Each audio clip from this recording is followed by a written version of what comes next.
Од 1 јануари општина Кочани може да се соочи со големи проблеми и енормни сметки за електрична енергија, откако досегашниот снабдувач Соларпром го раскина договорот и општината остана без договорена цена на струјата. Општина Кочани е на листата на големи потрошувачи. Не постои можност да се врати кај универзалниот снабдувач, а со електрична енергија привремено ќе продолжи да се снабдува како и досега.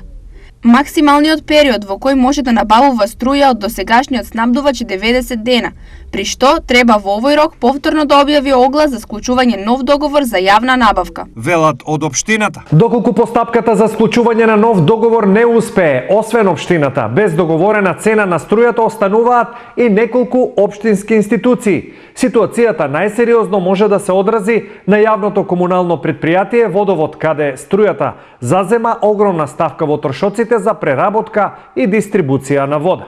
Јавните комунални претпријатија не можат, посебно оние како нашето што е сега претпријатие, каде што водата, водоснабдителниот систем се користи со пумпи кои што се со многу голема моќност. Ние плаќаме енормно високи трошоци за струја. Ако се зголемат сметките за струја за 4 или за 5 пати, не постои начин, ниту едно, верувате, ниту едно комунално претпријатие тоа не може да го издржи. За сериозни последици да се избегнат, Советот на општина Кочани ќе испрати препорака до владата превентивно да планира финансиски средства во буџетот за набавка на електрична енергија, како и да предвиди мерки за заштита и субвенционирање на трошоците за електрична енергија.